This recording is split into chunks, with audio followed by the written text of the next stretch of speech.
people that matter are the ones right here. We get to choose how we play the game. Not based off what someone tells us we're going to do. Not based off what someone says we can or can't do. But based off what we are going to do. We get to choose the outcome. You guys decide once and for all what's this going to be to you. It's up to you, and it starts tonight. The best you got. The best you got. For 48 minutes. And you got it in you to get the job done. Let's go.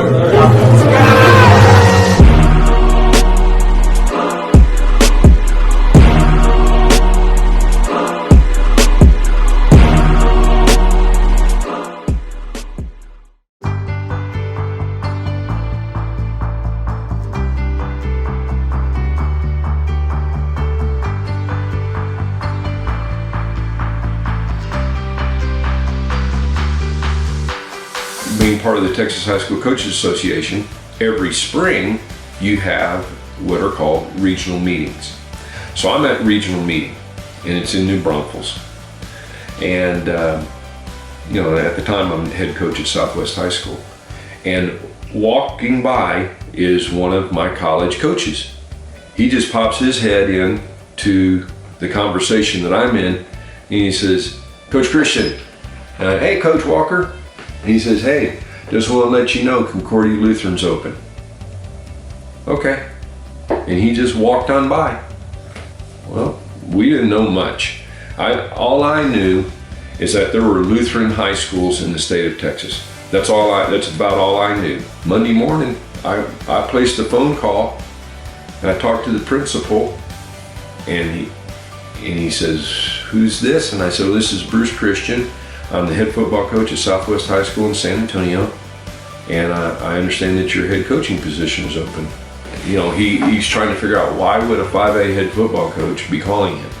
So anyway, I backed up. I said, "Well, let me back up and give me a little background information." So I tell him, you know, I'm a lifelong Lutheran, so on and so on. So we get off the phone, and I call Coach Brandenburg. And I didn't realize that he was teaching at the school at the time. And so we connected, and come to find out, Dan Church, who has always been faithful with keeping up with Texas Lutheran football, had been in contact with the coach at Texas Lutheran, Coach Walker. And Dan had told Coach Walker that the position was open, and that's how that information got to me.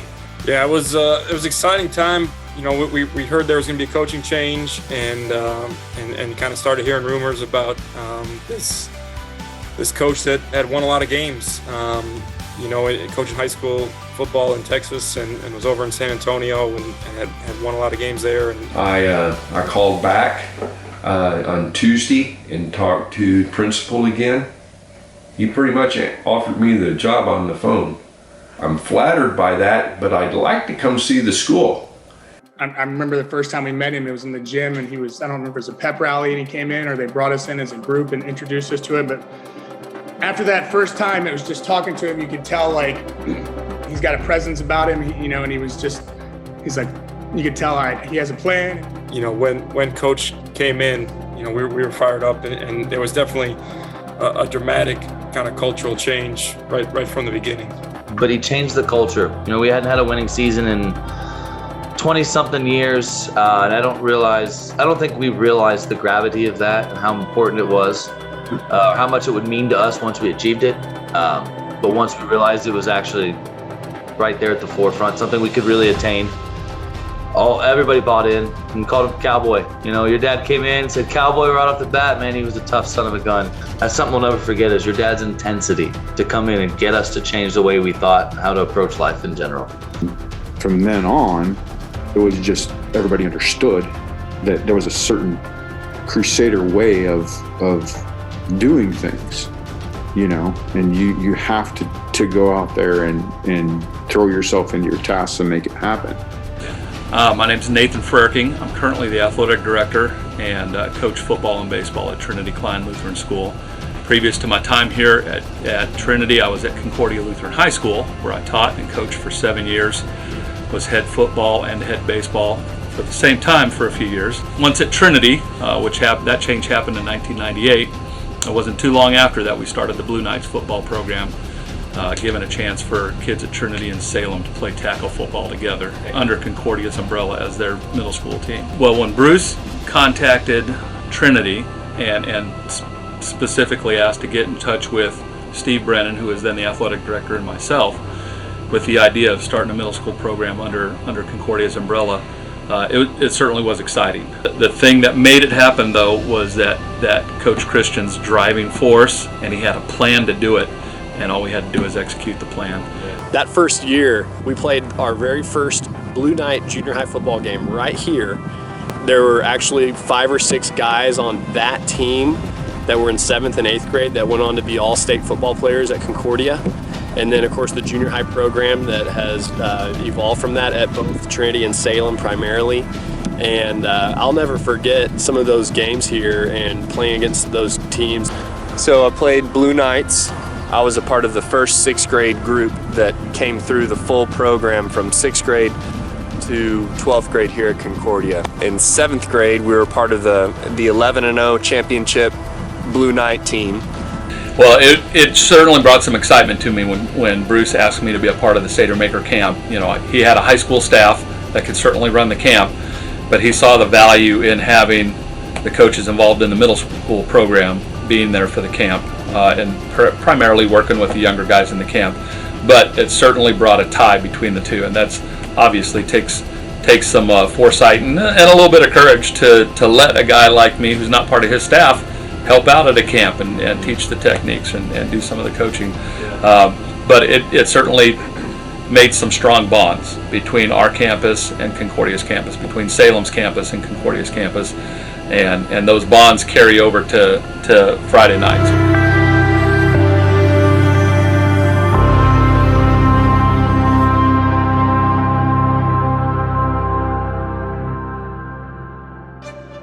You guys in that first class, you know, just your response, your enthusiasm, your willingness, that was a special thing. We came up with the theme of Answer the Call. Well, I really think they did. You know, it took a while.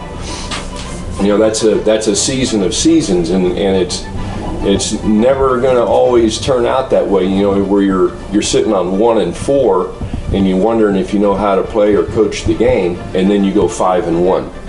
And to have, in effect, 2 seasons in 1 season. I mean, it was such a big game changer, not just for the, Concordia athletics and the football department, but for us as young men and in life. But in that particular season, I think where there was a turn for us was we were playing at North.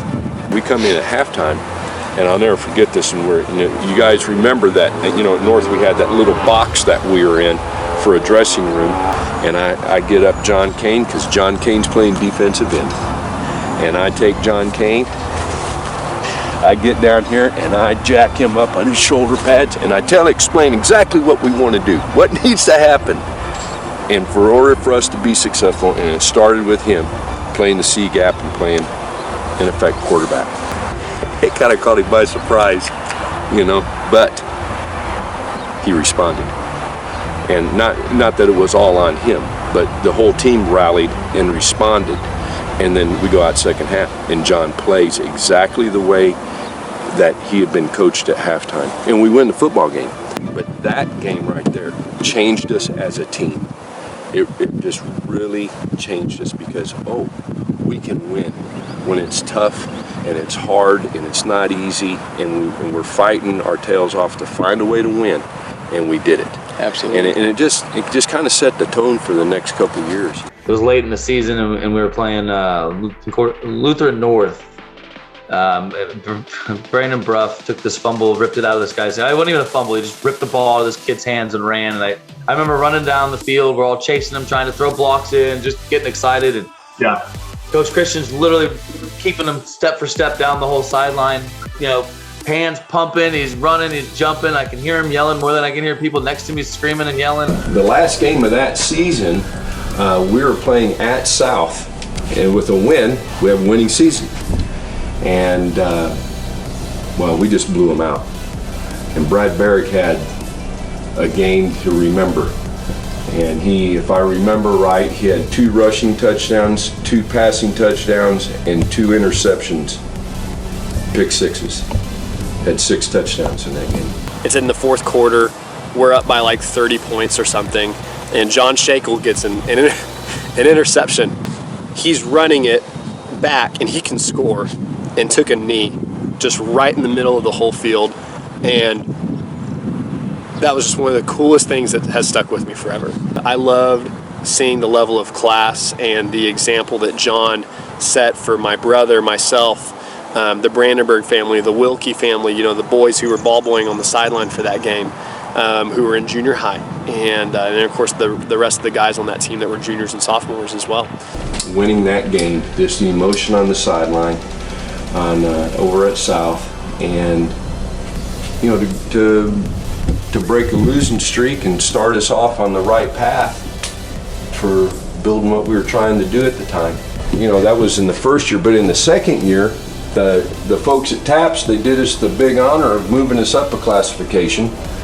And you know, you start out, you think you have success in the first year, okay, we're gonna get this thing rolling pretty quick and we're gonna be able to compete.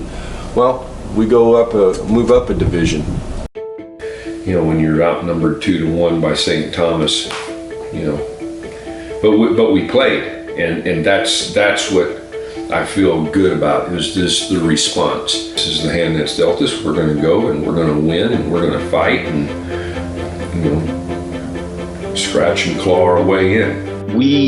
Everybody knew the story about the St. Thomas 17 playing with 17 kids on the sideline, you know, not having enough, but you go out there and you get after it. That spirit was instilled in those kids from day one. I'll never forget playing Thomas my freshman year. Jake Greedle, Jeremy Leader, Jared Mueller, Chris Turman, and myself dressed out as freshmen just in case, because we had like 15 or 16 kids. And we're playing St. Thomas at home. You know, we go from offense to defense, and like 3 guys run off and 3 guys run on. You know, in the hindsight, that was such a beautiful thing from an expectation, and like, yeah, we've been exposed to that, so we want to belong there. We lost by like, I think 8 points or something like that, and just really earning the respect of other people and becoming a true aggressive competitor within not just the city of Houston, but the greater state as well. And I really think that those 2 years, and I think this is a truth in life and everything, the harder you struggle, the stronger you get, the better you are. And we had to play at such a high level in those what amounted to 6 district ball games over 2 years. You have to play so hard that I think it just permeated everything else. But I think it helped us. In the long run, over the long run, it helped us. And had we stayed in our level of classification, there's no question in my mind that those 2 teams are playoff teams. And so we played hard and played well, and that's the year that Coach Lindquist came too and joined us. I can remember the first day of practice, so I got through at the end of the practice that day, and Coach Christian says, well, anybody got anything? I said, yeah, I do. I said, what do you got, Coach? I said, yeah, I want to know why I'm out here busting my ass getting after it with these artificial legs, and you guys are all just loafing around. And all their eyeballs just as huge as possible. And I said, no, guys, these aren't really artificial legs. So that was kind of their introduction to me that first day of practice. You know, I remember, you know, thinking that Coach Christian was pretty intense, and then I met Coach Lindquist, and I didn't understand what intense was. Well, Coach, you said before the game your philosophy was do your best, don't sweat the rest. Do you feel like your team played its best in the first half, rather? We've got to come back to the second half. We've got to stop their sweep. We've got to stop their power when they cut back, and we have to play with more fire than we had that first half. If we're going to make our dream come true, we have to have more energy about us. Mitchell Swan, how is he? He's great. Okay. Coach, thank you very much. Guys, in the effort or in the well-being of me? I got to get out of his way. My time there with Coach Rackley was probably one of the biggest blessings that I had as a young coach, to be able to see what it was like to experience that and know what it took to build a right kind of program, not a winning program, but a right kind of program that treats kids as men and molds kids as men, but not just men, Christian young men. So after fourth period, we'd have fifth period athletics, the bell would ring, and pretty much from that point where you see the doors down there, we'd round the corner, full sprint, and everybody was on, and Dad was normally right here with the music blasting for us, right here doing something like this, and getting us around this corner all the way through. And coaching with Jim Rackley was a huge influence on Bobby and I both, and we took a lot of that exposure that we had and the connection to Judson and the way that we implemented programs and ran programs and all of that. There was a huge influence there. Judson was playing Westfield. He gave me a call and he said, "Hey, we're playing Westfield. We need a place, for a walkthrough and dress and that kind of stuff. And can you use your facility? This is a special moment for our kids to be able to see something like this because we're all private school kids and they've never been exposed to anything like that. Would it be okay? I promise we will not be a distraction. Can we sit in and watch the Judson walkthrough?" He said, "Sure." The message is the power of influence, because now I've seen something and I want to be like that high quality, that effort, that enthusiasm, that intensity, all those elements, those intangibles that we always talked about, you saw them. And now I want to do it that way. And you know what? Those things all contribute to the successes that we had.